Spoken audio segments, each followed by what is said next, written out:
Hoy quiero reflexionar sobre un asunto que es muy importante en este momento en el mundo, que es la importancia de la crítica en los momentos de crisis y particularmente en momentos en donde se sienten aires apocalípticos y en donde pareciera que solamente lo formal es algo importante y que realmente estamos ante un momento crítico de la especie humana. Y hoy quiero compartir mi experiencia como ciudadano, como docente universitario, desde algo que he trabajado con mis estudiantes en la Universidad de Antioquia, que es el tema de los procesos de verdad que construye el poder y cómo este poder está basado en unos discursos, en unas verdades, y que esas verdades están posicionadas por unas instituciones como diría Michel Foucault. En este contexto es muy importante que pensemos cómo desde el pensamiento crítico podemos reconocer todos los elementos de los miedos colectivos, de los discursos dominantes, de la gran cantidad de epidemias que hemos tenido y algunas de ellas que se han convertido en pandemias, cómo estas pandemias han hecho que las personas desarrollen un miedo bastante fuerte. De hecho, la primera gran pregunta que vale la pena hacerse es hasta qué punto lo que está sucediendo es una pandemia, porque la Organización Mundial de la Salud tiene una definición muy particular que va muy de la mano con la etimología de la palabra. Todos sabemos que viene del prefijo pan, que era un dios griego que hace alusión al todo. Por ejemplo, panteísta, el que cree en todos los dioses; pansexual, el que practica todas las prácticas sexuales, valga la redundancia.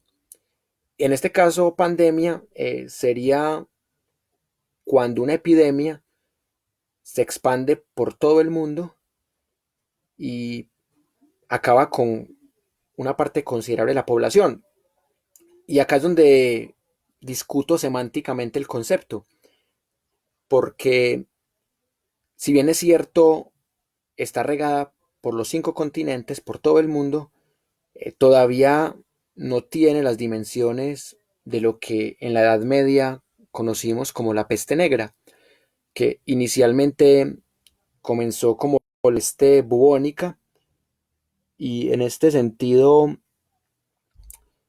la peste bubónica se confunde con la peste negra, pero hay que recordar que la peste bubónica fue lo que comenzó en Asia Central, y unos 14, 15 años más adelante se empezó a expandir por Europa, empezando por los puertos cercanos al Mediterráneo, por ejemplo, los puertos de los comerciantes venecianos, de los sicilianos.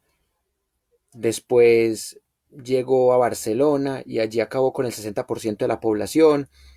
Después llegó a Inglaterra, a Alemania, y se le empezó a llamar peste negra, a lo que en Asia Central, 14, 15 años atrás, se le llamaba peste bubónica, y de ahí viene la primera gran diferenciación, que una cosa es cuando empieza como epidemia, cuando era peste bubónica, y otra cosa es cuando se vuelve pandemia. Y si bien es cierto, en ese momento no había contacto en lo que hoy día llamamos América, con África, con Asia, con Europa, en ese momento el mundo de ellos era ese. Y ellos ver que la mitad de la población había sido acabada por esta peste. Y en esa época sabemos que la teología era la que manipulaba todos los saberes. Los médicos eran más teólogos que médicos y estudiaban primero teología antes de estudiar medicina. Y el requisito para estudiar medicina era ser un gran teólogo. Y esta relación entre ciencia y entre religión determinaba todo. Y por eso las explicaciones de ese momento eran totalmente religiosas. Asociaban la peste con el antisemitismo. Es culpa de los judíos, que son el pueblo de Isida, que asesinaron al Dios cristiano. Es culpa de los pecadores, de los fornicadores, de los adúlteros, de los que no le hacen caso a la iglesia, al papa, de los ladrones.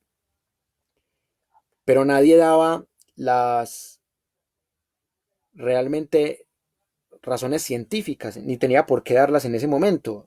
Era una ciencia muy precaria para saber la verdadera causa, y es con el paso del tiempo que ya se empieza a sacar las hipótesis de las pulgas que venían con las ratas y cómo se metían en los barcos y cómo los muertos tenían cuerpos pestilentes que fácilmente contagiaban a los demás.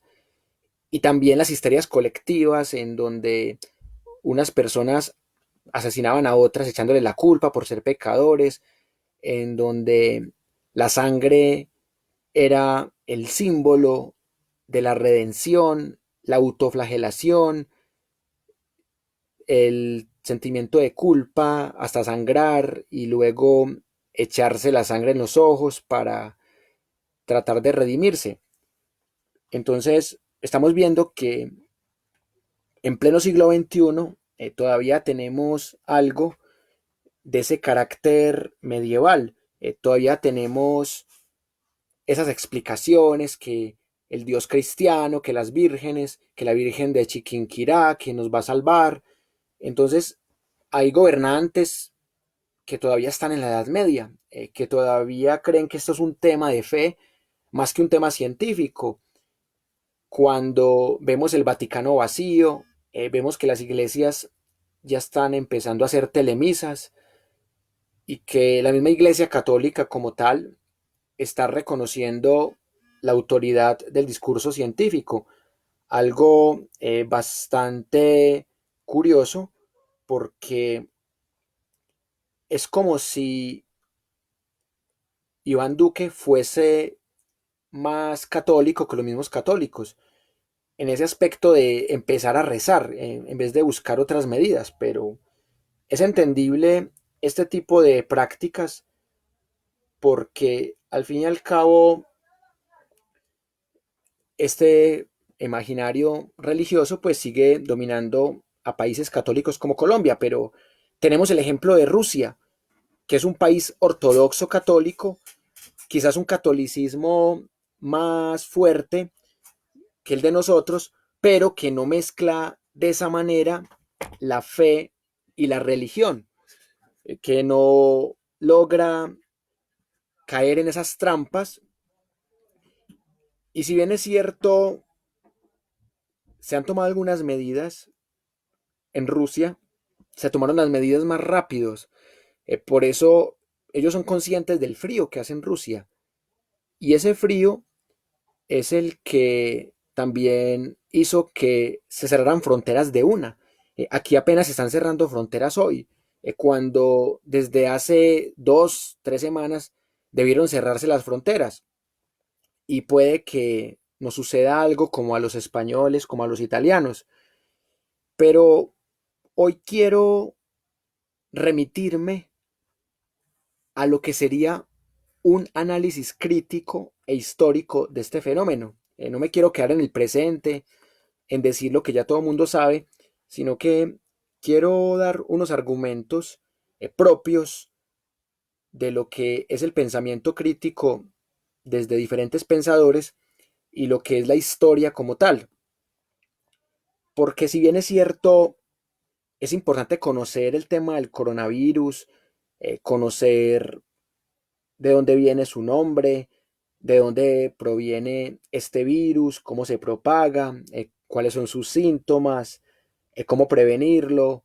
Yo quiero centrarme más en los impactos psicológicos, sociales, en el tema del pánico y en el tema del índice de mortalidad, no tanto en el tema de la edad o de las condiciones inmunológicas de cada persona, sino comparándola con otros fenómenos como la misma peste negra o como la famosísima gripe española que se dio hace un poco más de 100 años después de la finalización de la Primera Guerra Mundial.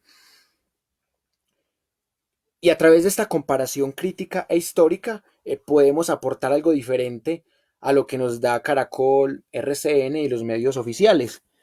Eso es lo más importante de este fenómeno, que podamos pensarlo más allá de lo que nos dicen los medios cotidianos. Y por eso hoy quiero plantear algunos presupuestos que me parecen muy importantes en el pensamiento crítico y filosófico. Por ejemplo, cómo pensaban personajes como Nietzsche, como Kant, como Marx, como Sócrates, su sociedad. ¿Qué los hacía, entre comillas, críticos de su sociedad? Y cómo ellos aportaban a la resolución de los problemas. Sócrates se inventó algo muy importante para el pensamiento crítico, que es la humildad intelectual, que es esa capacidad que tenemos de aceptar las equivocaciones, de aprender a desaprender, de reconocer lo poco que sabemos, porque ni siquiera los científicos que han invertido casi toda su vida tienen respuesta para todo. Y es increíble que los medios de comunicación se presten para decir aseveraciones que no están demostradas científicamente, que no están demostradas ni siquiera por entidades competentes más allá de su asociación con status quo. Por ejemplo, este señor Manuel Elkin Patarroyo refutaba en la entrevista que le hizo Salud Hernández algunas falacias que han dicho sobre este virus. Por ejemplo, que en las tierras calientes a la gente no le daba eso. Y hoy ya vimos el primer caso en Barranquilla. Y él decía, es cierto que cuando hay tierra fría, como Rusia, por ejemplo, o cuando hay invierno, como en Italia o en España, hay más posibilidades de contagio. Pero eso no quiere decir que a la gente de tierra caliente no le dé. Y miren que la gente difunde esto como verdades. Otro ejemplo, con los tapabocas, que dicen que los tapabocas son para que las personas eviten supuestamente contagiarse, pero no es así. O sea, dicen las personas especialistas en la materia que el tapabocas solo sirve para que yo no contagie a los demás, no para que yo evite contagiarme de los demás. Y en estos días, las últimas veces que monté en metro, vi gente con tapabocas que los usaban sin estornudar y se notaba que estaban aliviados. Y ellos al ponerse el tapabocas creía que se estaban protegiendo y realmente no. Entonces, son este tipo de sesgos psicológicos los que hacen que uno pueda realmente preguntarse que el tema no solamente le compete a la ciencia, que es un tema de cultura, que es un tema de docencia, de filósofos, y que realmente es un tema de todos, porque cada profesional tiene un discurso desde el que puede aportar. Por ejemplo, ahorita les hablaba del tema de los impactos psicológicos y por eso trabajadores sociales, psicólogos, entre otros, son muy importantes para que no se genere tanto miedo colectivo, sin evitar obviamente otro tipo de cosas, sin tomar precauciones.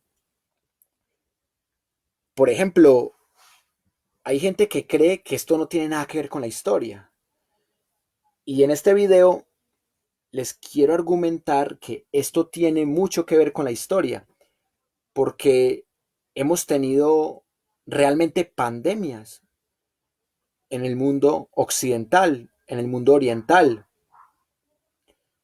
Y por eso, si comparamos la gran cantidad de muertos que dejó la peste negra, todavía el coronavirus está muy lejos de esas dimensiones. O la misma gripe española, que mató millones de personas. Entonces, hay que prevenir, sí, pero tampoco caer en la trampa de decir que definitivamente esto es lo peor o esto es una pandemia. Hay un concepto que vale la pena discutir, si esto puede llamarse una micropandemia. Y suena contradictorio y paradójico el término, pero es pandemia porque está regada por todo el mundo, pero el impacto ha sido micro. En ninguno de los países ha eliminado la mitad de la población, como pasó en Europa con la peste negra, ni ha causado los millones de muertos de la gripe española. Además, también hay que tener en cuenta que la gripe española se da en un momento de crisis, porque veníamos de la Primera Guerra Mundial, solamente por la Primera Guerra Mundial 10 millones de muertos, pero si ustedes estudian la gripe española y sus impactos globales, se dice que dejó 60 millones de muertos. Y eso puede ser exagerado porque no hay un estudio que históricamente nos demuestre que eso es falso ni que eso es verdadero, pero más allá de que hayan sido 50, 40, 60 millones de muertos, es casi la misma cantidad de muertos que dejó la Segunda Guerra Mundial.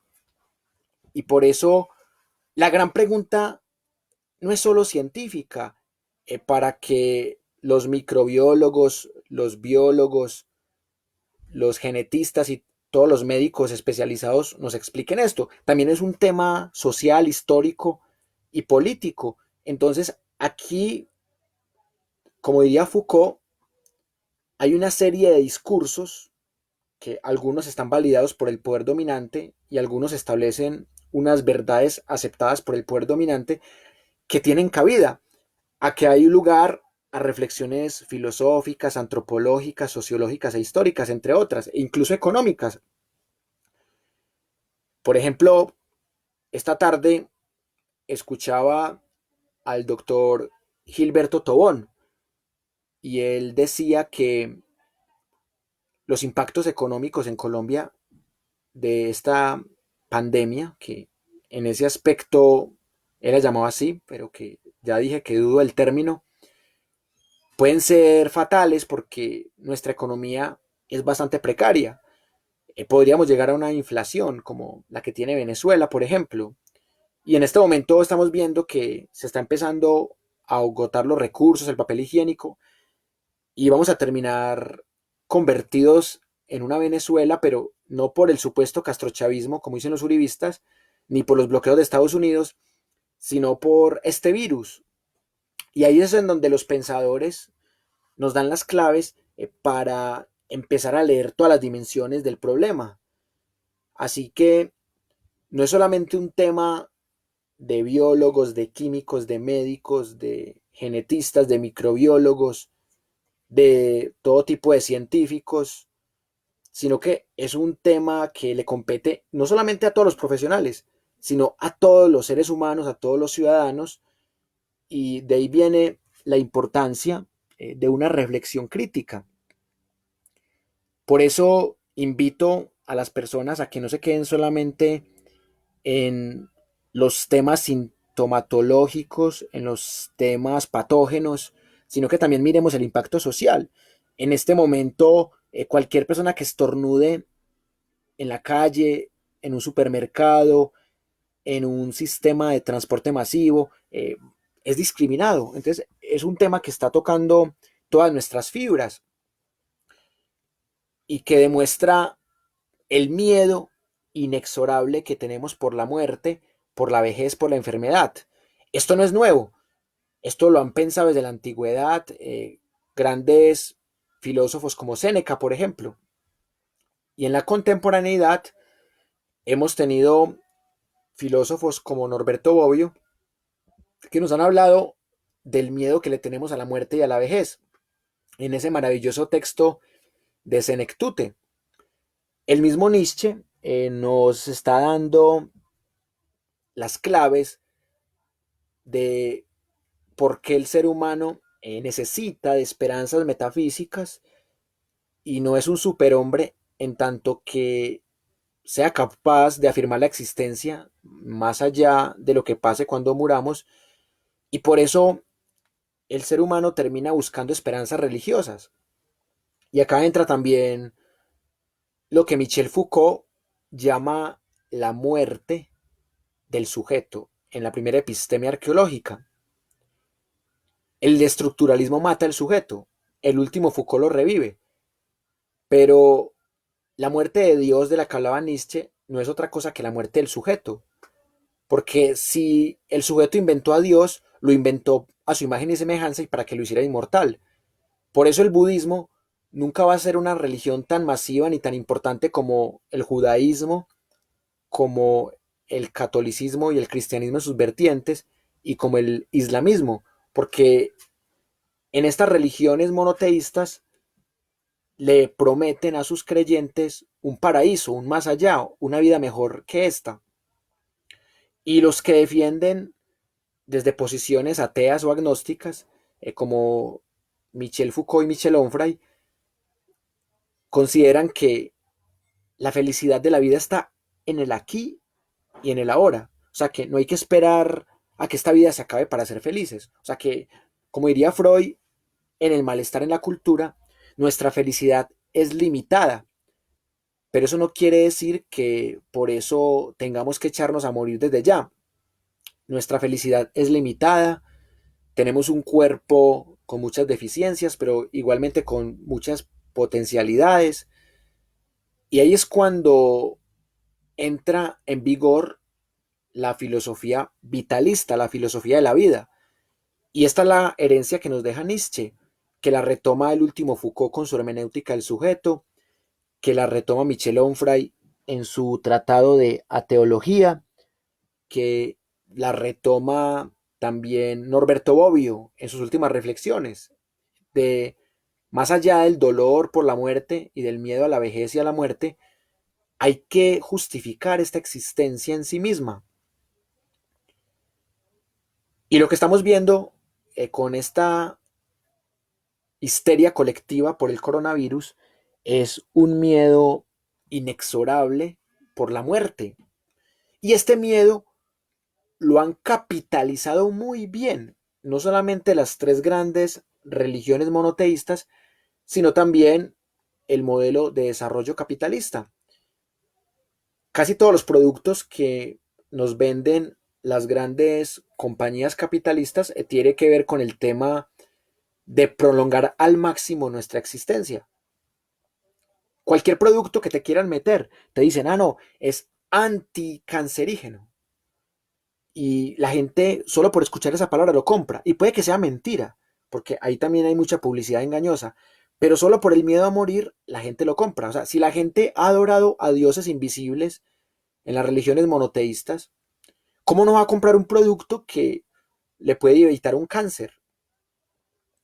Y por eso la industria aprovecha ese miedo que le tenemos a la muerte.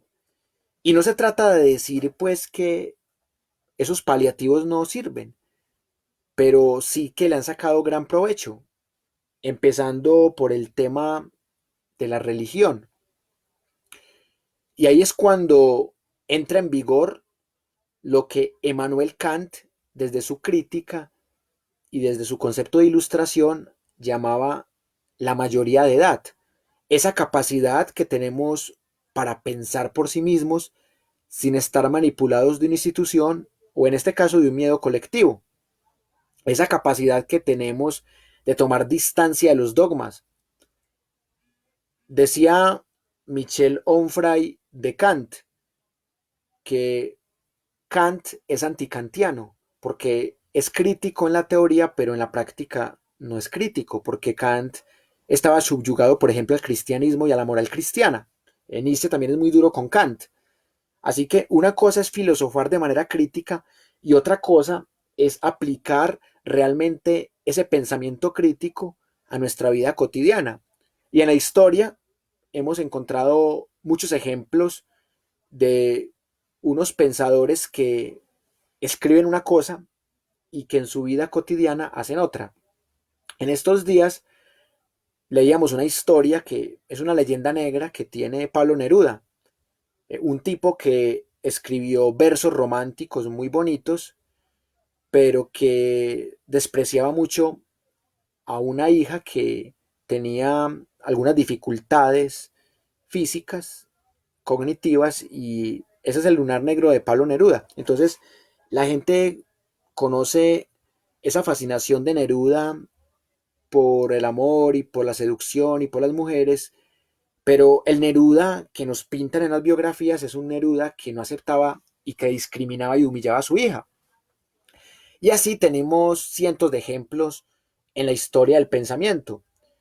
Y por eso mismo dicen hasta los mismos religiosos que una cosa es predicar y otra cosa muy diferente es aplicar. Por ejemplo, Michel Foucault, una de las mentes más brillantes del siglo XX, si no la más brillante, bueno, y porque su cabeza rapada era brillante, pero también por su pensamiento y por su forma epistemológica de tratar las ciencias humanas, y murió de VIH. O sea que todo lo que nos enseñó Foucault de los micropoderes, de la anoatomopolítica, del cuidado del cuerpo, fue contradictorio con su final. No porque Foucault haya querido así, porque además que cuando murió Foucault de VIH, el VIH era un virus que apenas estaba siendo conocido en todo el mundo. Pero aún así, el filósofo de la hermenéutica del sujeto, el filósofo del cuidado de sí, el filósofo del conócete a ti mismo, que lo recuperó de Sócrates y de los antiguos filósofos griegos, el filósofo que nos puso a dudar del triángulo verdad, saber y poder, termina muerto de VIH. Otro ejemplo de un gran filósofo rumano radicado en Francia, el señor Émile Cioran. Toda la vida estuvo metido en el budismo, en una filosofía existencialista, en ideas pro suicidio, alabando el suicidio como un acto de libertad, y murió de viejo. Entonces, otra gran contradicción. Entonces, si a mí me preguntan por el Cioran teórico, es el Cioran pesimista, el Cioran que dice que el único acto de libertad del ser humano es el suicidio, y muere de viejo. Entonces, el filósofo que más teóricamente defendió el suicidio no se suicidó, dejó que fuera esclavo, como diría él mismo, de su cuerpo. Y esta gran cantidad de contradicciones las encontramos en la historia del pensamiento filosófico. Y por eso mismo, uno siempre que lee a un autor empieza a encontrar esta serie de discontinuidades. Otro ejemplo más lo tenemos en Nietzsche y en el mismo Schopenhauer, o sea, que tenían algunas ideas misóginas. Y también sabemos el lugar tan precario que ocupaba la mujer en el siglo XIX. Pero cuando Nietzsche conoce a Salomé, en ese momento sus ideas misóginas que había heredado de Schopenhauer se van al carajo. Y luego cuando Salomé le rompe el corazón, regresan sus ideas misóginas. Entonces, miren cómo la vida de un pensador está tremendamente condicionada por su contexto. Hay muchos ejemplos más de personajes que han filosofado una cosa, pero que han hecho otra. Marx, uno de los grandes teóricos del socialismo, del comunismo, y el tipo era un mantenido, como lo sería cualquier capitalista. Engels lo mantenía y era un tipo que con sus hijas quería que tuvieran maridos ricos. Entonces, son ese tipo de contradicciones las que uno no comprende. Otro tipo que lo tienen como ídolo, el Che Guevara, era disque anticapitalista, revolucionario, anti-yanqui, pero era homofóbico y mató un montón de homosexuales en Cuba. Entonces, y uno ve en ciertas marchas a homosexuales con camisetas del Che Guevara. Entonces uno dice, ve, pero ¿qué está pasando aquí? O sea, el Che Guevara era homofóbico, exterminó una buena cantidad de homosexuales solo por ser homosexuales en Cuba, y unos homosexuales lo tienen como un ídolo, como un revolucionario. Y entonces son cosas que uno no entiende, son contradicciones. Ayer hablábamos del tema de Simón Bolívar, un tipo que era masón y que terminó siendo defendido por la Iglesia Católica y terminó convertido al catolicismo. Y luego ese catolicismo lo hizo ver como el bueno de la película y construyó una historia en donde el Santander era el traidor. Santander, que defendía tanto las ideas realistas, termina siendo un tipo que, como presidente, asume unas actitudes muy centralistas. Y hay gente que le quiere hacer un complot y Santander los termina matando. Entonces, son contradicciones que uno encuentra porque no es lo mismo Santander cuando era vicepresidente y no quería el centralismo de Bolívar, a cuando ya Santander, entre 1832 y 1837, asume la presidencia y ya le toca ser centralista y se vuelve caudillista como Bolívar, cuando dice que el reemplazo de él debe ser José María Obando y no José María Márquez. Y así podemos encontrar gran cantidad de ejemplos en la historia de cómo una cosa es lo que filosofamos y otra muy diferente es la que estamos aplicando a la realidad.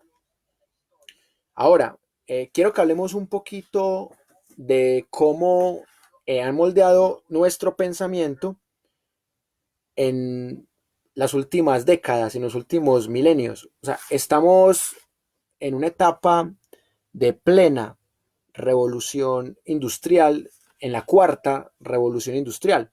Entonces, en esta época vemos cómo la nanotecnología se perfila como la base de todos los sistemas de producción, de los valores de la sociedad de la tecnología, de la innovación, de la economía naranja y demás.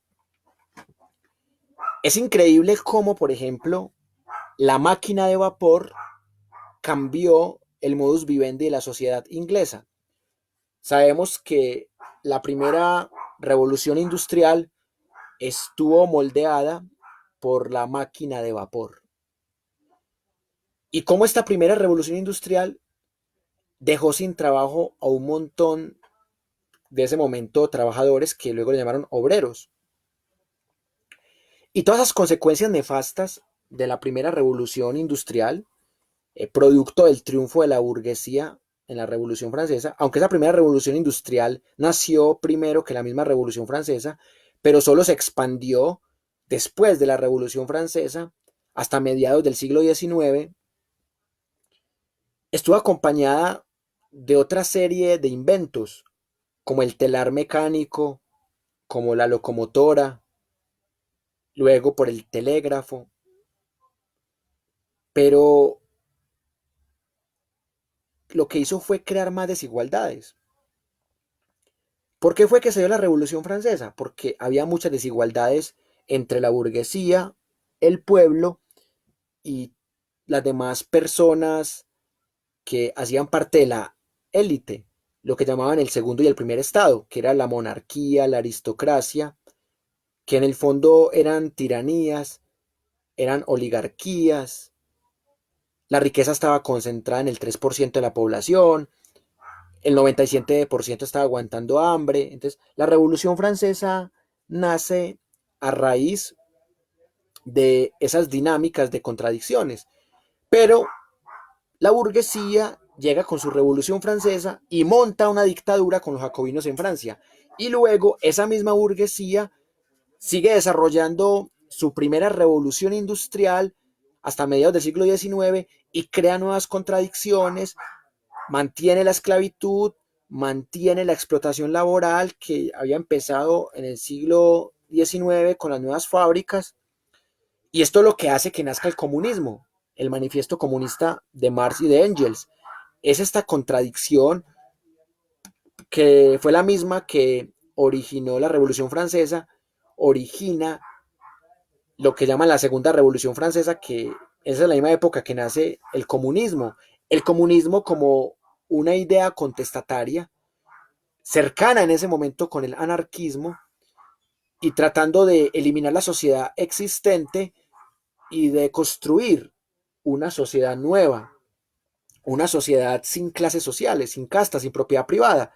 Entonces, el socialismo que nace en esa época nace en el marco de una sociedad que estaba tratando de reinventarse, pero con utopías. Y lo más chistoso de todo es que esta revolución marxista no la aplican en los países industrializados para los que se hizo. No la aplican en sí en Alemania, no la aplican en Inglaterra, sino que la aplican en Rusia, un país que viene de una monarquía zarista, un país agrícola, no tan industrializado ni como Alemania ni como Inglaterra. De ahí viene en parte un régimen totalitario en Rusia y pasan del régimen totalitario monárquico de los zaristas, de los zares, al régimen monárquico de los comunistas. Porque realmente, ¿qué montó inicialmente Lenin allá? Una nueva monarquía, continuada por Trotsky, luego por Stalin, y que duró hasta la caída del muro de Berlín prácticamente.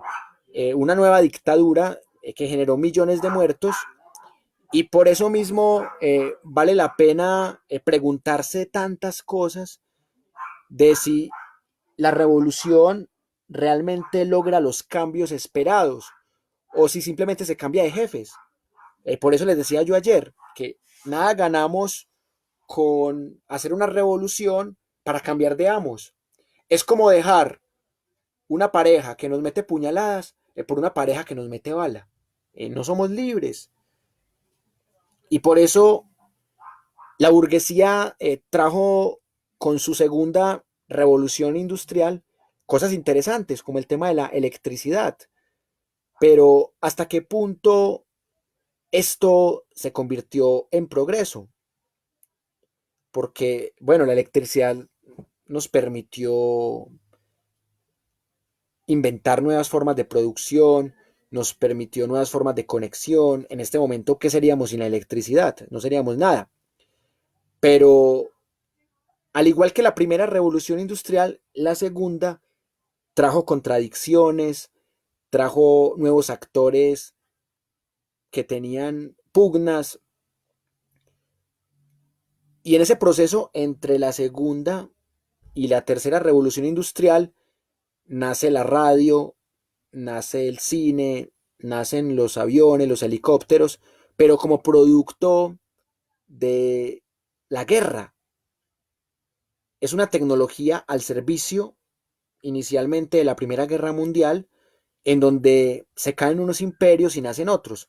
Se cae el imperio austrohúngaro, se cae el imperio turco-otomano, pero el imperio británico se expande, el imperio estadounidense también, y de nada sirve que se caiga un imperio y que se imponga otro.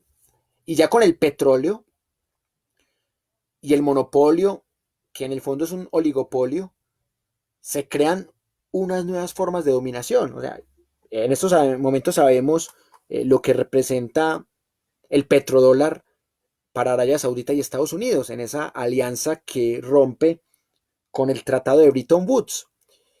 Estamos viendo cómo esta sociedad del petrodólar nos está poniendo una moneda con un valor altísimo que devalúa la nuestra, y el dólar solo está respaldado en petróleo, no en oro, aunque el petróleo es oro negro, pero la promesa que le hizo Estados Unidos a Gran Bretaña y a Francia, entre otros, en el Tratado de Bretton Woods, fue que el dólar iba a estar respaldado en oro. Pero en la década de los 70 del siglo pasado, Estados Unidos incumple esa promesa. El dólar está respaldado en petróleo, y de ahí viene la riqueza de Arabia Saudita y la pobreza de los países que no quisieron adaptarse al nuevo monopolio del petrodólar. Y justo ahorita, cuando nuestro peso está devaluado, cuando está el tema de la ñeñe política, aparece el coronavirus como la cortina de humo perfecta. Y no estoy diciendo aquí que el coronavirus no existe, el coronavirus sí existe, pero sirve como cortina de humo, como lo dije ayer también.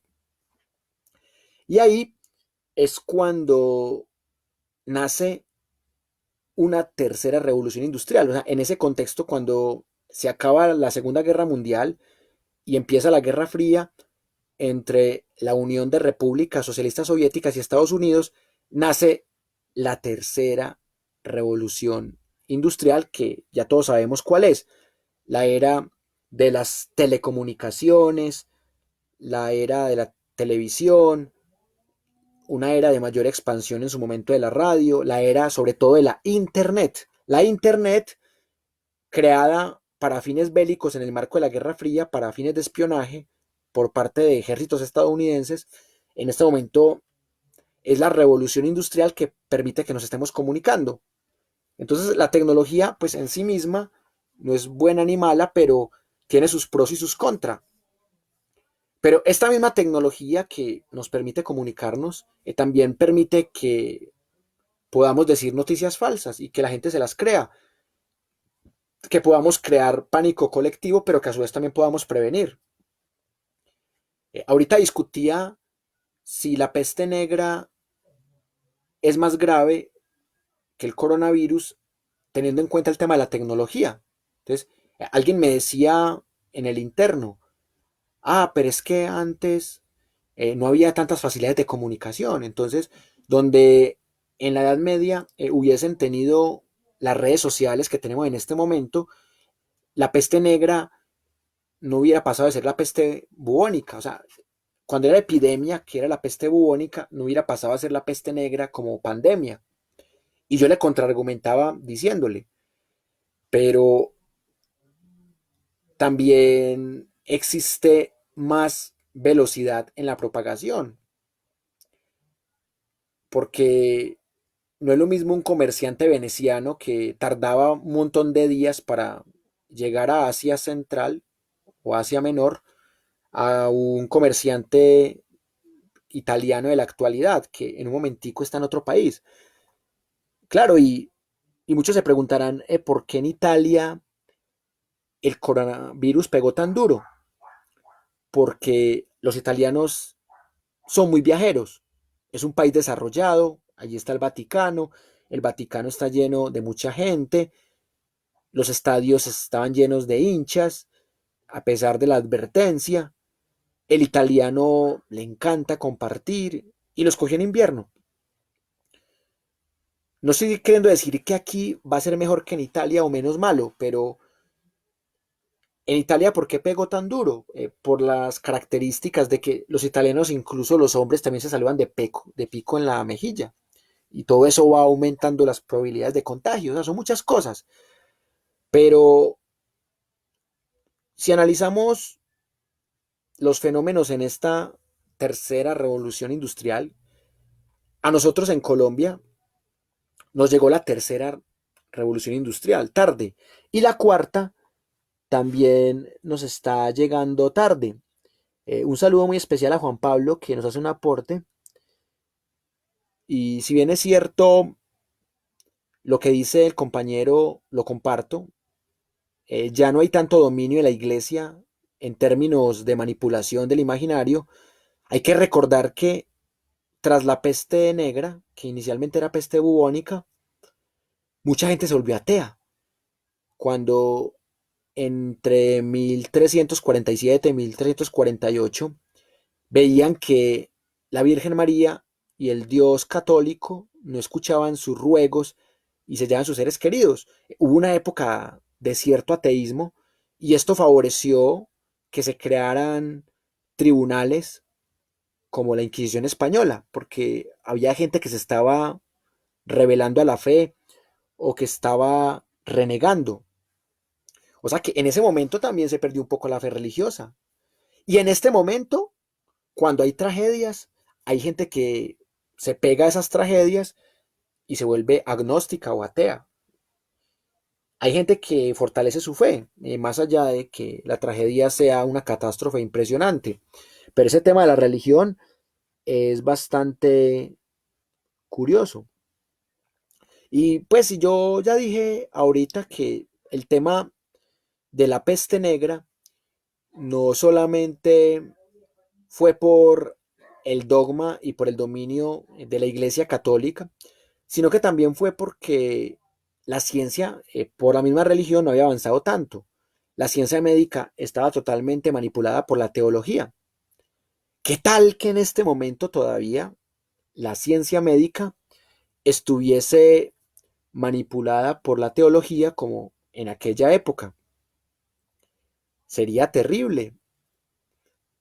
Y quizás habrían más muertos y quizás habría más atraso y habrían menos vacunas. Y aún así la ciencia tiene muchas dificultades. El mismo Manuel Ekin Patarroyo le decía a Salud Hernández que encontrar una vacuna para el coronavirus es bastante difícil porque hay mucha diversidad genética, entonces que habría que sacar más de 11.000 vacunas. Sin embargo, los cubanos tienen una vacuna que la están aplicando en China y hoy precisamente se están empezando a expandir la idea de que Cuba está dispuesta a ofrecer su vacuna castrochavista para países capitalistas. Y muchos países capitalistas por ego no la van a aceptar. Pero el hecho es que hay que informarse de cómo los cubanos van a aportar este bien a la humanidad y también sus efectos en China. Pero este tema es para meterle toda la inteligencia y toda la astucia de cómo algunos gobernantes ponen por encima el tema de la fe, de la ciencia todavía, y cómo algunos gobernantes siguen creyendo que este tema es bastante irracional todavía manejado por algunos, por noticias falsas como dije ahora. Bueno, hay otros temas ahí que quiero trabajar también en la sesión de hoy y para eso es importante recordar algunos autores que integran el tema de la vida como centro de reflexión filosófica y académica. Hay un concepto que maneja el antropólogo Rolando Toro, que es el pensamiento biocéntrico, es decir, es poner la vida como centro de todas las ciencias, de todas las artes, o sea que la vida debe ser el principio fundamental. Y Rolando Toro, pues, creador de la biodanza en Chile, nos deja unos conceptos muy interesantes que vale la pena pensar. Por ejemplo, él nos habla de algunas filosofías que han sido disociadoras en la historia. Por ejemplo, como el pensamiento cartesiano de René Descartes, porque él separa alma y cuerpo. Entonces, en ese proceso de separación de alma y cuerpo, hay que preguntarse qué está pasando y cómo Rolando Toro quiere tratar de reivindicar ese proceso de unión entre alma y cuerpo, como uno solo, porque eso es lo que en esencia buscan estas filosofías integracionistas, muy de la mano con filosofías como la de señores como Fritjof Capra, como Edgar Morin con el pensamiento complejo, como los mismos que recuperan el pensamiento Tao, que es tan importante en este momento. Y por eso mismo hoy quiero hablar un poco de esos aportes que hace Edgar Morin al pensamiento complejo, que es tan importante hoy día en la educación. Lamentablemente, pues estos principios llegaron al ICFES en el 2000 y supuestamente hubo un cambio, pero realmente el cambio no se notó en nuestro sistema educativo y todo terminó siendo una pequeña revolución que no cambió nuestra sociedad ni nuestro sistema de resolución de conflictos, ni las imposibilidades que tenemos en este momento para cambiar los paradigmas.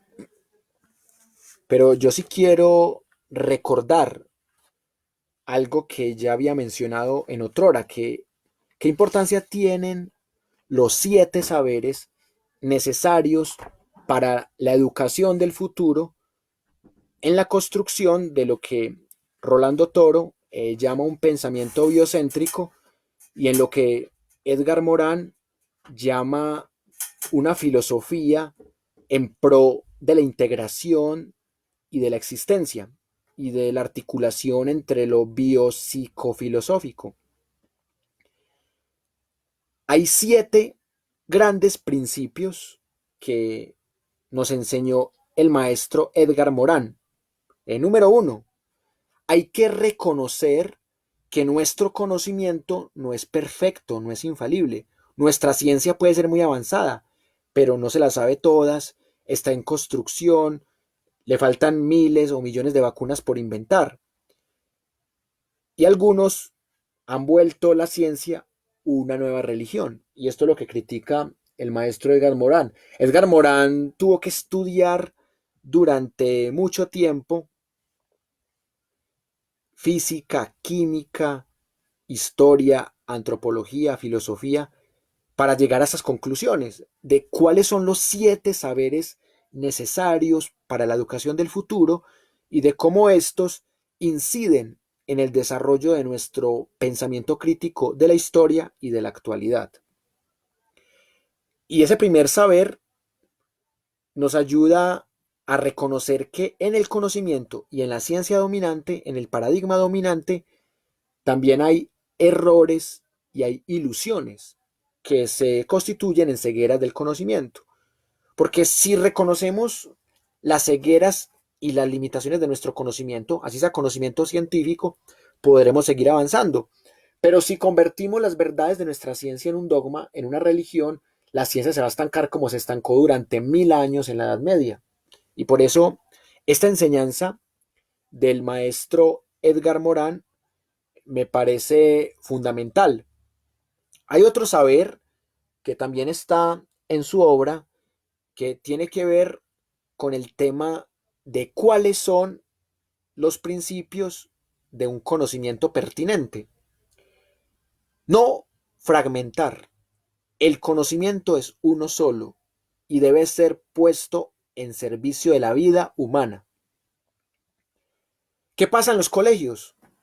Que nos hacen creer que el conocimiento está fragmentado en un montón de islas y de materias que cada una ataca desde su saber. Entonces, el profesor de matemáticas enseña una cosa por aquí, el de química otra por allá, el de filosofía otra por allá, el de español, el de religión, el de ética, el de artística. Cada uno enseña un saber aislado de los demás. Y nuestros niños y jóvenes están aprendiendo un conocimiento fragmentado, disociado, que no contribuye ni al pensamiento crítico, ni a la resolución de problemas, ni al mejoramiento de la sociedad. Entonces, ¿cómo solucionar esto? Buscando un conocimiento que sea realmente pertinente, adecuado, contextualizado. Número 3. El maestro Edgar Morán nos habla de la importancia que tiene enseñar la condición humana, la condición finita de nuestro cuerpo, la imposibilidad de ser felices por la finitud de nuestro cuerpo, como diría Freud, en el malestar en la cultura, y cómo desde esta construcción de la identidad es importante la intersolidaridad, porque nos hemos estado peleando por cosas medievales, como, usted es de izquierda, usted es de derecha, usted es seguidor de Petro, de Uribe, usted es católico, es agnóstico, es ateo, usted es hincha de tal equipo. O sea, todavía nos peleamos por cosas que son infantilidades del dogma medieval. O sea, todavía somos medievales en eso. En vez de estar buscando soluciones a los verdaderos problemas de la humanidad, qué va a pasar con el cambio climático, qué va a pasar con lo que dice la ONU, que en el 2050 la vida humana va a ser inviable en este planeta, qué está pasando con nuestros ríos que se están secando, qué está pasando con nuestros páramos que se están derritiendo, cómo la minería está destruyendo el medio ambiente, prácticas como el fracking, cómo estamos acabando con la naturaleza, con los demás animales, con nosotros mismos. Entonces, en vez de discutir los verdaderos problemas de la vida humana, estamos discutiendo temas de identidad, pero desde el fanatismo, doctrinas. Todavía estamos hablando de temas de la Guerra Fría. ¿Hace cuánto que se cayó el muro de Berlín?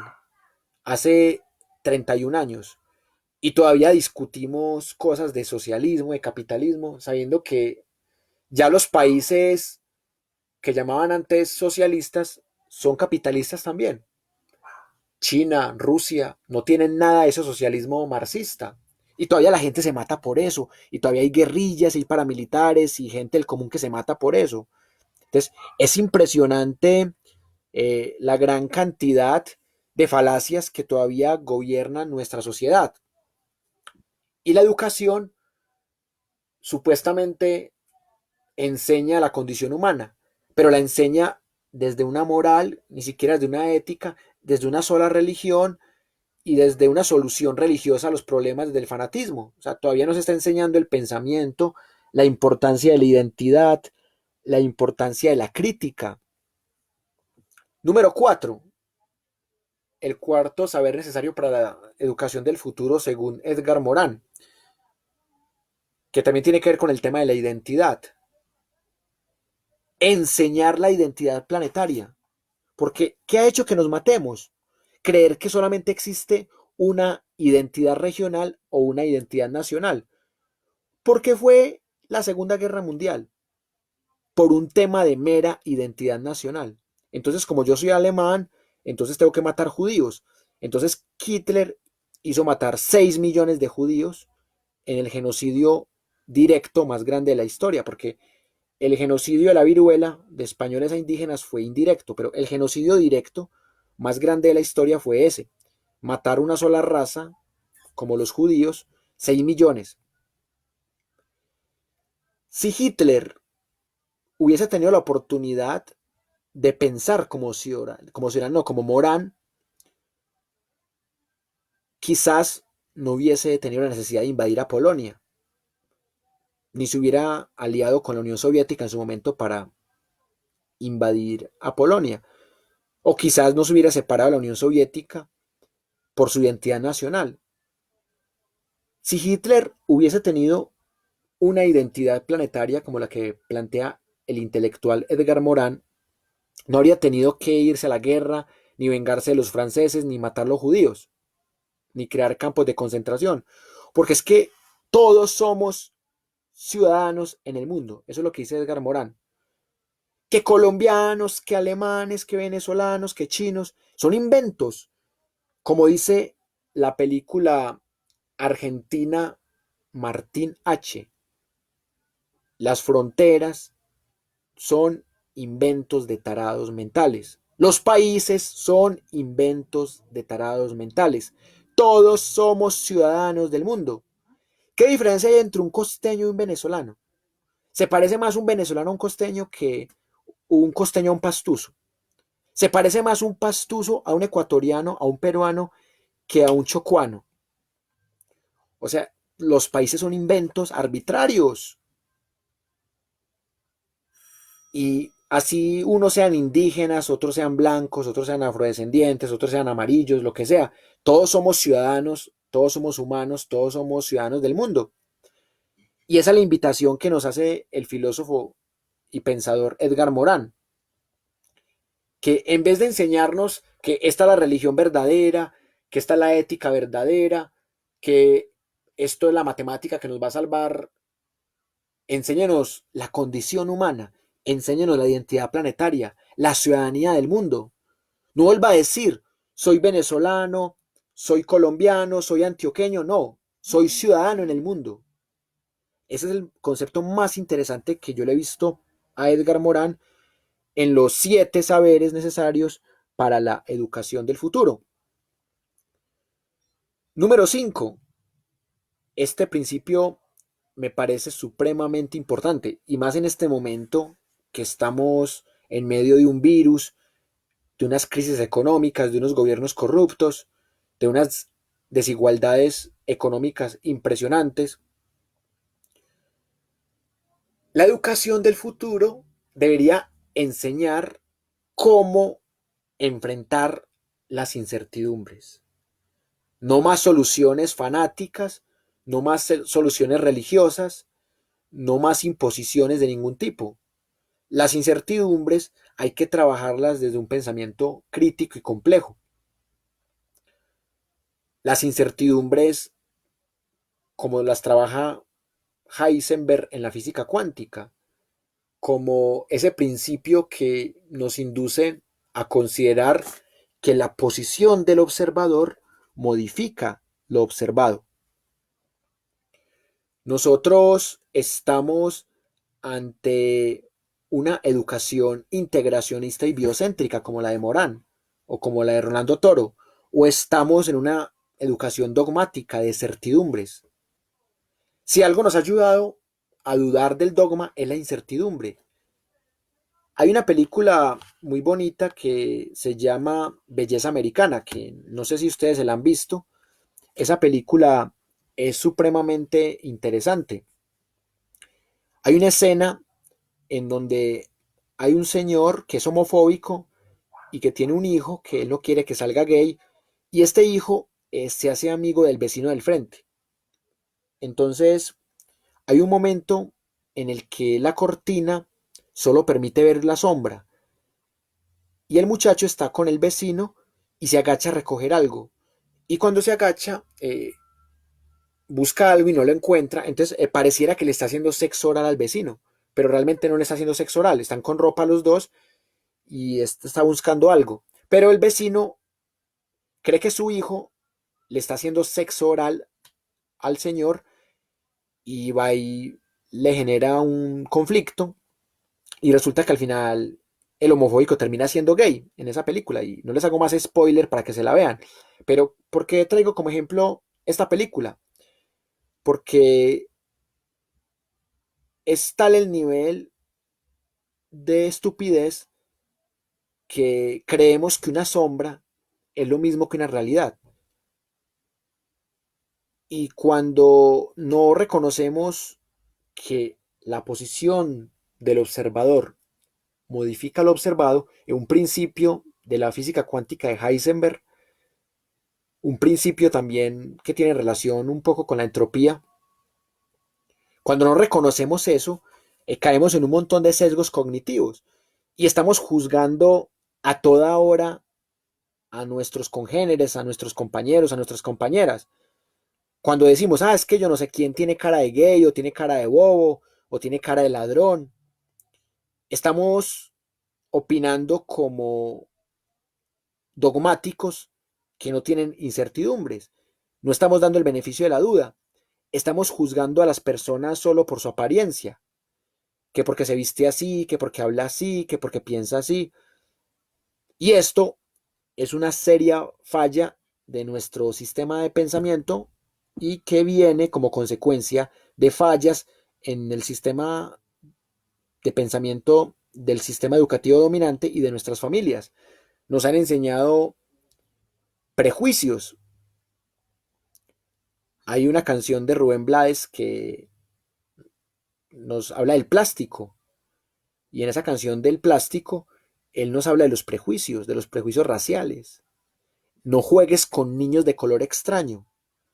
O sea, cómo los padres, cómo otras instituciones nos enseñan a ser racistas, homofóbicos, misóginos, misándricos y todo lo demás. O sea, toda la cantidad de prejuicios chauvinistas, xenofóbicos, entre otros. Y por eso este principio de enfrentar las incertidumbres se conecta con un sexto principio, que tiene que ver, según la educación del futuro, con la enseñanza de la comprensión. Es decir, Estanislao Zuleta se quejaba también del bachillerato. Decía que era una ensalada que causa indigestión, precisamente por esa separación que ya denunciaba también Edgar Morán. Y en el bachillerato, en la época de Estanislao, nos enseñaban a repetir y nos enseñaban historia, pero repitiendo fechas, pero no nos enseñaban a comprender. Y todavía hay docentes que en humanidades evalúan de manera memorística, nos enseñan a memorizar datos, fechas y personajes, pero no a comprenderlos, no a pensarlos, no a criticarlos, no a cuestionarlos. Y ahí es donde está la mayor falla de nuestro sistema educativo, porque terminamos en un momento en donde la reflexión es prácticamente nula. Ahí es cuando estamos fallando realmente en esto que denuncia Edgar Morán y que ya había denunciado Stanislao Zuleta, que ya había denunciado Paulo Freire desde la pedagogía de la liberación. Y solamente la enseñanza de la comprensión nos puede inducir a una esperanza de paz, de reconciliación, de comunicación asertiva y de un mundo en donde la vida sea el centro, una vida regida por el principio biocéntrico y no por el principio disociador. Por eso es tan importante aplicar esto en la educación, en la sociedad, en la cultura, pero es muy difícil, porque ya hablábamos ahorita de esa contradicción tan grande entre la filosofía y la práctica. Por último, ya para rematar el tema de Edgar Morán, no nos han enseñado la condición de la ética del género humano. Es decir, cómo relacionarnos como individuos, como sociedad y como especie. Todavía seguimos sacrificando la vida de otras especies, vegetales y animales, pero ¿a costa de qué? ¿De la supervivencia? ¿Del negocio? ¿De la sevicia? Todavía existen corridas de toros, todavía existe asesinato de animales para hacer sacos con pieles de animales, todavía existen prácticas culturales que atentan contra la vida de otros animales. No estoy diciendo que se vuelvan vegetarianos, pero sí que piensen muy bien cuál es la ética del género humano. Si es una ética depredadora, en donde solamente la vida del ser humano importa, o ni siquiera la vida del ser humano, sino del ser humano que piensa como yo, que tiene mi religión, mi partido político, mi estatus económico, o si yo pienso en toda la humanidad. Por eso, ese planteamiento que hace Edgar Morán en este punto me parece fundamental para tener una crítica de los problemas actuales. Porque solamente cuando integramos lo individual, lo social y el ámbito como especie, podemos generar un pensamiento integrativo y complejo. De resto, vamos a seguir con nuestras islas de conocimiento, con nuestros doctorados, con nuestros postdoctorados, con nuestros científicos y sabios aislados del pueblo ignorante, con nuestras universidades como lugares de élites a los que solamente accede el 1% de la población, que es privilegiada, y se van a seguir perpetuando las inequidades, vamos a seguir destruyendo el planeta, el medio ambiente, a las demás especies, a nosotros mismos. Por eso es tan importante aplicar estos 7 saberes que les he dicho para comprender los problemas y la condición humana. Quiero terminar este video recordando las enseñanzas de la revolución pacífica más exitosa de la historia, que fue la revolución de Gandhi en la India, en contra del imperio colonialista británico. ¿Cuáles fueron los principios de Gandhi para hacer esta revolución pacífica? ¿Y por qué constituyen elementos del pensamiento complejo, del pensamiento biocéntrico y del pensamiento crítico? Hay que recordar que Gandhi hizo primero un experimento en Sudáfrica y que luego lo quiso llevar a su país. Y este experimento se llamó en el sánscrito el ahimsa. El ahimsa significa no violencia. Y mucha gente se burlaba de Gandhi, creía que era un fracasado, pero Gandhi empezó a buscar una forma pacífica de resistir al imperio británico. Y eso es lo que quiero que hablemos en este momento. ¿De qué manera Gandhi hizo esta revolución? Con el ahimsa o la no violencia. Hay que tener en cuenta que Gandhi tenía muy claro lo que era un conflicto. El primer principio que plantea Gandhi es: los conflictos son inevitables. Las guerras son evitables. Y cuando llegamos a una guerra, sea una guerra mundial, una guerra civil, una guerra biológica, una guerra atómica o próximamente una guerra nuclear o lo que sea, cualquier tipo de guerra, es porque el conflicto no se pudo resolver con el ahimsa o con la no violencia. Pero si reconocemos cuáles son las causas del conflicto, podemos tratar de solucionarlo. Entonces Gandhi encuentra que la inequidad y el autointerés, lo que podríamos llamar también egoísmo, son los factores que hay que combatir con lo que él llamaba en su idioma esguadechi. O sea, esguadechi es la capacidad que tenemos de buscar un mundo más equitativo, menos egoísta, y a diferencia de la revolución marxista, la revolución gandiana dice que no debe haber un solo tiro. Y aquí recordamos el libro del maestro Gonzalo España de El país que se hizo a tiros, haciendo alusión a Colombia, con sus 9 guerras civiles. Entonces, Gandhi toma una separación del método marxista, porque el método marxista aplicado en Rusia, en China y en Cuba, y en ese momento, pues, en la época de Gandhi, apenas se estaba aplicando en Rusia, y ya pues después de la revolución de Gandhi se aplicó en China, pero el método de la no violencia de Gandhi partió de una teoría muy interesante, que es la teoría integracionista del karma. Es decir, hay que integrar los conocimientos ancestrales del hinduismo médico, del jainismo, del budismo, que no es una religión, es una filosofía que algunos llaman atea, pero que para mí es una filosofía súper espiritual, del psiquismo y de la moral. Y cuando integramos las teorías del karma, logramos la paz interior. Y a través de la paz interior podemos empezar a luchar por la paz exterior. Y este fue el experimento que Gandhi hizo en Sudáfrica, que luego la capitalizó Nelson Mandela. Pero en este proceso de introspección, en donde lo interior nos conecta con lo exterior, lo endógeno nos conecta con lo exógeno, Gandhi habla de la importancia que tiene el concepto de justicia en las lógicas de espacio-tiempo, o sea, lo que llamamos el contexto. O sea que algo puede ser legal en un contexto, pero no quiere decir que sea justo.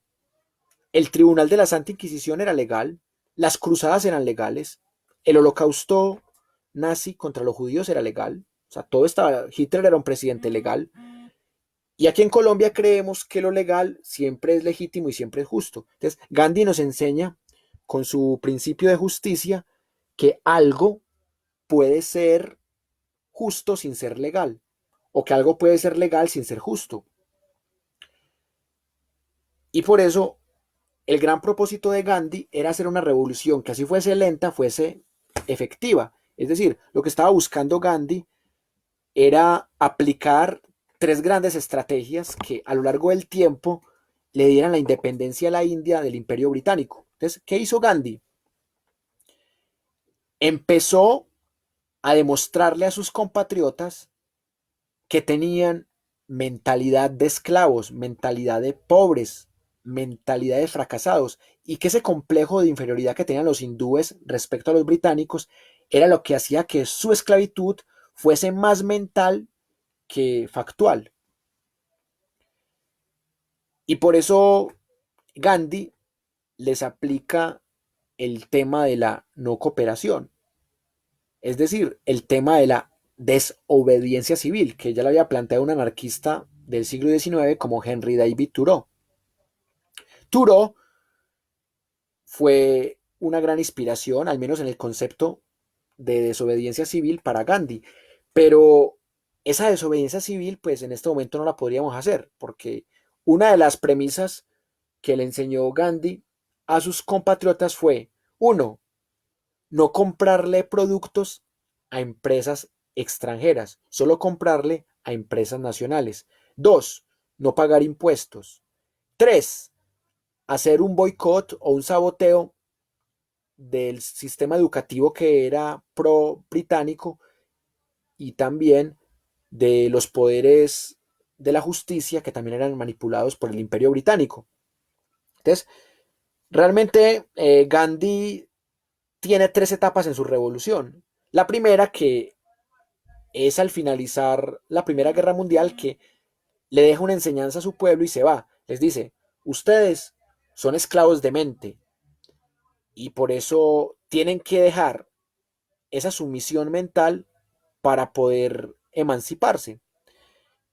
Y luego, cuando él ve que su pueblo empieza a comprender que son unos títeres del Imperio Británico, que no piensan por sí mismos, que son unos idiotas útiles del Imperio Británico, cuando él ve que sus compatriotas empiezan a comprender esa relación de sumisión, aplica el segundo paso de su revolución pacífica, que es el anarquismo de la desobediencia civil. Estamos hablando del año 1930. Faltaban 17 años para consolidar esta revolución pacífica. Entonces, esta desobediencia civil era muy simple. Bueno, vamos a comprar solamente productos nacionales, vamos a hacer boicot, vamos a hacer saboteos a las instituciones educativas, vamos a tratar de boicotear también los poderes judiciales, eh, vamos a no pagar impuestos, así nos cueste la vida. Y algo que sonaba fascista, pero que era revolucionario en la India de Gandhi, hacer o morir. Y este proceso duró 12 años de puro boicoteo y ya en el marco de la Segunda Guerra Mundial, cuando iba por la mitad, Gandhi en 1942 abandona la India. Pero este abandono no fue significativo porque de todas maneras la revolución continuó porque ya Gandhi había dejado los principios. Y después de la Segunda Guerra Mundial, la India se tarda 2 años para separarse del Imperio Británico. Es el 15 de agosto del año 1947 cuando la India se separa del Imperio Británico gracias a esta revolución ralentizada, estratégica y lenta de Gandhi. Pero en este momento, en Colombia, por ejemplo, que somos colonia de Estados Unidos, o sea, no hemos podido tener la fuerza para hacer una revolución gandiana, porque aparte de tener que pagarle impuestos al Estado que nos roba 50 billones de pesos al año, tenemos que pagarle impuestos a los bandidos del barrio, tenemos que pagar vacunas, y supuestamente el Estado nos cobra impuestos para cuidarnos y el bandido del barrio nos cobra impuestos y vacunas para cuidarnos, pero ninguno nos cuida, nos tenemos que cuidar nosotros mismos. Entonces el Estado nos roba con sus impuestos, el bandido del barrio nos roba, así que estamos imposibilitados para hacer una revolución gandiana. Y por otro lado, las instituciones educativas siguen monopolizadas por la Iglesia Católica y también por el Estado. Los poderes judiciales siguen manipulados por el caudillo de turno. Uribe manipula como quiere la Fiscalía, manipula como quiere la Corte Suprema de Justicia, lo investigan por delitos menores. En su momento, el organismo de justicia que tiene el Congreso, que es la Comisión de Acusaciones de la Cámara de Representantes, también la manipula el uribismo. Entonces no hay pruebas, y las poquitas pruebas las tiene hackers de la Fiscalía, y no han llegado todavía a la Corte Penal Internacional. Entonces, por eso, hacer una revolución gandiana en un país manipulado por un caudillo, en un país manipulado por los bancos, por los medios de comunicación, por la Iglesia Católica, por las falsas noticias, como vimos en el caso del plebiscito, que ganaron el plebiscito a punta de mentiras, y el que aceptó que ganó el plebiscito a punta de mentiras tuvo que renunciar a su partido, que era el Centro Democrático, pero a la final terminó por ahí como candidato a poderes locales, y nadie se acordaba de eso, un país sin memoria. Y por eso mismo, esa paciencia, ese sacrificio que implica una revolución gandiana, en el caso colombiano, es prácticamente imposible, y sigue practicándose lo del fin justifica los medios, al mejor estilo del príncipe de Maquiavelo, de cómo los regímenes se siguen perpetuando con tácticas sucias y la gente no le importa eso. Sigue habiendo compra de votos, lo vimos con el escándalo que denunció Aida Merlano, sigue habiendo también compra de votos con el tema de la ñeñe política, pero este tema del coronavirus fue la cortina de humo perfecta, como en su momento fue el ébola, como en su momento también lo fue el H1N1 o la gripa porcina, que la llamaban también así. Y en este momento, pues como el coronavirus ya llegó a Colombia, pues con mayor razón sirvió de cortina de humo. Y no estoy negando que eso existe, como les dije ahora, pero realmente esa paciencia, ese sacrificio, esos pasos de la revolución gandiana se hacen utópicos en un país como Colombia. Y por eso mismo estamos condenados al fracaso. Y por eso en este momento nos domina el pánico. El impacto social puede ser más peligroso que el mismo impacto biológico o fisiológico o viral. El mismo impacto psicológico también puede ser más grave que el mismo impacto genético. Y si comparamos el coronavirus con otras epidemias y pandemias de la historia, no es tan fuerte todavía, pero falta ver qué secuelas deja nuestra economía, hasta qué punto genera desempleo o inflación, porque paradójicamente a veces el exceso de dinero y de empleo es el que genera inflación, y también el hecho de que haya desempleo baja la inflación. Entonces, eso es una paradoja económica, pero que no nos va a librar, porque vamos a tener de todo un poquito, gente desempleada y a la vez inflación. O sea, que se van a juntar dos cosas que parecen contradictorias en la economía, en la microeconomía. Y por eso va a ser muy difícil salir de esta crisis, pero entre todo lo podemos lograr. Hay que recordar las enseñanzas de Foucault, de Michel Onfray, de Edgar Morin, de Gandhi, y tratar de construir algo mejor. Nos pueden quitar todo, nos pueden quitar los páramos, la minería, nos pueden quebrar las empresas nacionales como lo han hecho en los últimos 30 años, nos pueden quitar la salud, la educación, obviamente en términos oficiales, pero hay algo que no nos pueden quitar por ahora, lo que se llamaba en la Ilustración la mayoría de edad, lo que Kant llamaba pensar por sí mismos, esa capacidad de individuación, como diría Jung, esa capacidad que nosotros tenemos para separarnos de una iglesia, de un poder político, de cualquier hegemonía. Esa capacidad de pensar por sí mismos no la pueden quitar. Y el pensamiento crítico es el que nos permite buscar esa salida, buscar esa alternativa, buscar otros caminos.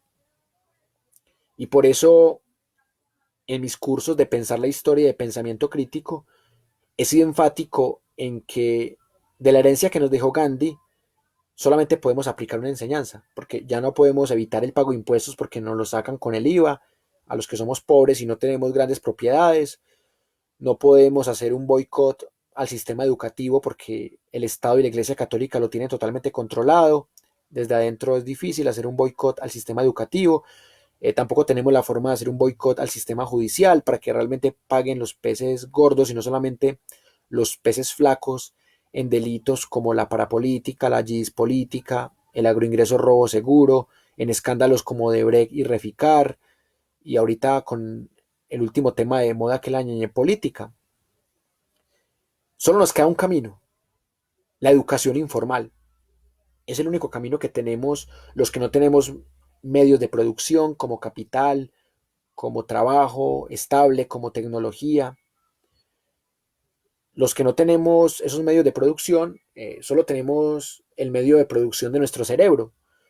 Y puede que nos quiten los títulos, pero no nos pueden quitar el pensamiento y el conocimiento, la crítica a la sociedad, nuestras diferencias, la forma como nos manipulan, cómo los medios esconden unas noticias como la ñeñe política y se exageran en noticias como el coronavirus. Y somos nosotros los que, a través de este mismo medio que se han inventado los imperialistas, en la tercera revolución industrial, somos nosotros los que tenemos que unir pensamientos, no para pensar igual, sino para cuestionar la manera como se ha manejado el mundo, la manera como se ha concentrado la riqueza en pocas manos, la manera como se está acabando con la naturaleza. Y por eso, más allá de una enseñanza, lo importante es la reflexión que cada persona haga. Por eso hoy les traje un montón de teorías que para mucha gente puede ser carreta o cosas inútiles, pero que para otra puede ser importante. Y eso es lo que hago yo en mis cursos, tratar de crear una conciencia.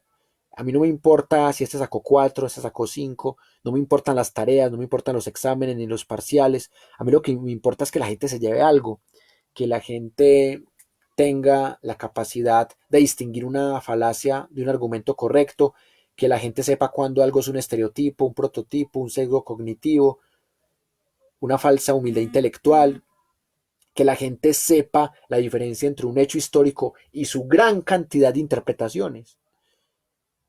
Esa es la gran apuesta que yo tengo con mis cursos y ya que estamos aquí dándolos virtual, pues que le lleguen a gente de todas las clases sociales y de todas las posibilidades, ya que la universidad no ha sido capaz de educar al 99% de la población, pues que por lo menos algunos miembros de ese sistema universitario voluntariamente pues sigamos compartiendo nuestros conocimientos, no solamente aquí con nuestros estudiantes oficiales, sino también con cualquier usuario desprevenido que quiera conocer nuestra visión de las cosas. En conclusión, nunca dejen de estudiar la historia, el pensamiento crítico, los filósofos, los problemas de la humanidad no son tan diferentes, la peste negra no es tan diferente a las pestes modernas, que sea menos letal la peste moderna no quiere decir que no sea importante o que haya que descuidarla. Ahí les dejo esta reflexión, espero que la compartan con sus contactos y nos vemos en los próximos días, porque estas clases continuarán si hay vida y hay salud, que es lo más importante. Muchas gracias por su atención. A las personas que llegaron tarde, les recomiendo que miren la repetición del video que lo voy a publicar en mi muro. Espero que tengan una feliz noche y nos estamos viendo y adelante, que de esta crisis salimos todos juntos. Tenemos todas las herramientas intelectuales, comunicativas para apoyarnos y evitar que esto se convierta en una verdadera pandemia. Que descansen mucho y nos vemos en una próxima oportunidad. Hasta pronto.